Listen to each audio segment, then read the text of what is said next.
మహాదేవ మహాదేవ. నేను grand master channel నుంచి grand మహేంద్రతో మాట్లాడుతున్నాను. చాలామంది సావిత్రి గురిని కథ అడిగారండి. మనం ఇవాళ ఆ కథ చెప్పుకుందాం. ఆ కథ ఇప్పుడు చదువుతాను. ఇది సావిత్రి గౌరీ వ్రత కథ. తొల్లి ఒకానొకప్పుడు వేదాంగ పారాంగులైన మునులు పెక్కుండ్రు పరివేష్టించి ఉండగా ధర్మరాజు తన ఆశ్రమంబునకు వచ్చిన దయాపరుడైన మార్కండేయ మునీంద్రునిగాంచి భక్తి వినయంబులతోడ మ్రొక్కి అతనికి అర్ఘ్యపాద్యములు నొసగి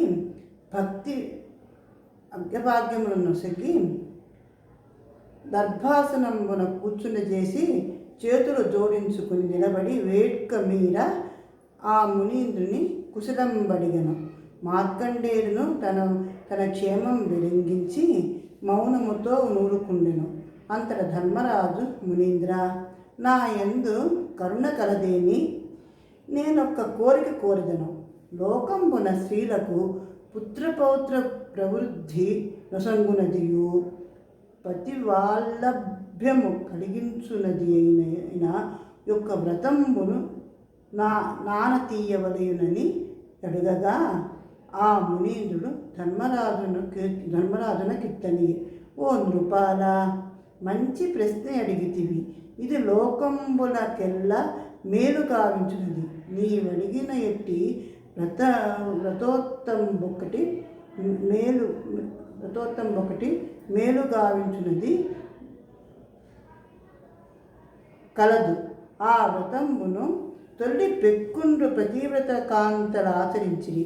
సావిత్రి గౌరీ వ్రతం ఒక్కటి కలదు. అయ్యది స్త్రీలకు పుత్రపౌత్ర సంపదలను సంగునది. దీని గూర్చిన ఇతిహాసం ఒకటి కలదు. తొల్లి కృష్ణా నది తీరంబున మంగళగిరి అను నృసింహ స్వామి వెలయు పట్టణం ఒకటి గలదు. అచ్చట ధర్మవర్మయను ధర్మ పరిపాలకుడుకు రాజు వసించుచుండెను. అతనికి సకల శాస్త్రవేది ఎగురుక పురోహితుడు కలడు. అతడు పెక్కు జన్మములు నేసి భార్యాపుత్రులతో కూడి సుఖంబుండెను. ఆ సోమయాజి యొక్క ధర్మపత్ని గౌరీ పూజ చేయుట ఆసక్తి కలదు.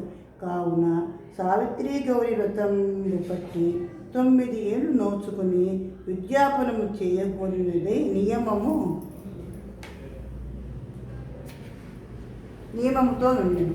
ఆ సమయమున రాజు భార్య ఆ సోమిదేవమ్మ యొక్క వ్రత నియమమును పరీక్షింపకూడనిదై గోబ్రాహ్మణాది హింస చేసిన వారు పాపయోనుల యందు పుట్టుదురని తెలిసియు ఆ గురుపుత్రులను చంపి గౌరీవ్రత ఉద్యాపనం చేయుచున్న ఆ సోమిదేవమ్మకడ ఆ శిరములను పంపినది.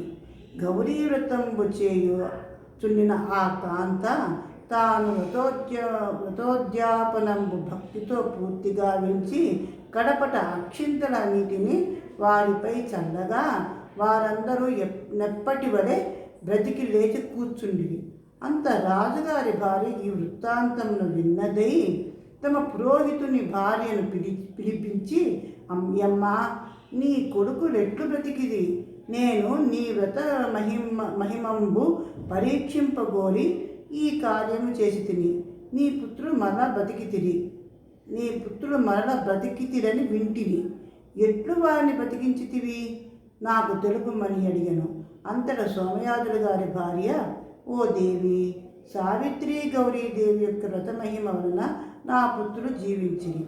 ఆ గౌరీ వ్రతం అంత గొప్పది అని చెప్పగా రాజుభార్య సోమిదేవమ్మను, ఓ దేవి, నీకు దయగలదేని? ఆ నోము ఎప్పుడు చేయవలేను? ఏ నెలలో నే దినమున నే రీతి చేయవలెనో చెప్పుము అని అడిగాను.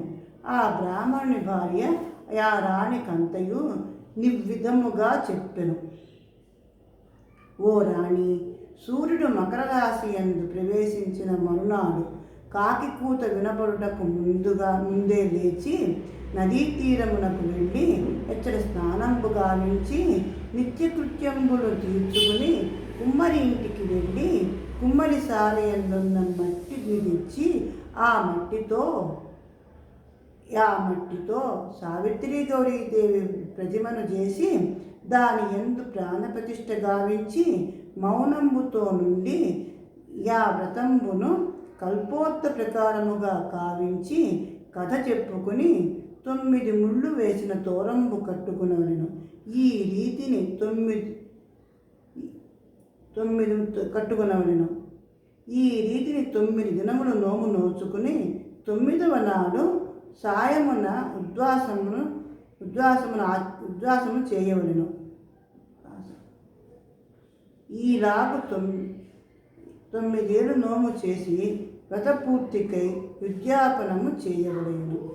9 చాటల జోడును తిప్పించి వానిలో ఒక్కొక్క జోడు నందు 9 ఆకులు, ఒక్కలు, పసుపు కొమ్ములు, పండ్లు మొదలగునవి ఉంచి ముత్తైదువులకు పసుపు కుంకుమ పెట్టి చాటల వాయనమునిచ్చి వారికి ప్రదక్షిణ నమస్కారములు గావించి వారిని స్వగృహములకు పంపి తానును భుజింపవలెను.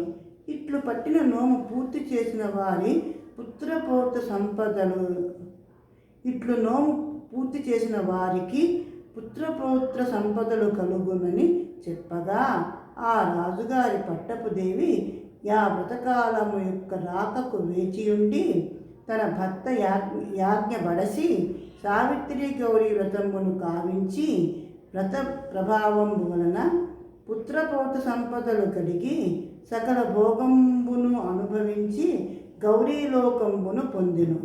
ఈ వ్రతంబు విన్నవారికి వినిపించిన వారికి శివ సాయుధ్యము కలుగును అని మార్కండేయ మునీంద్రుడు చెప్పగా ధర్మరాజు విని ఈ వ్రతంబును తమ స్త్రీల చేత చేయించెను.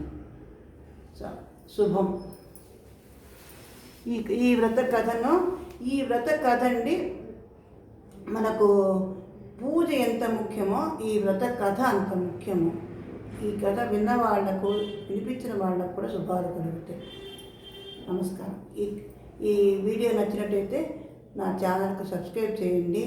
నాకు మంచి లైకులు కొట్టి మంచి మీ విమర్శనాలు తెలపండి. నమస్కారం.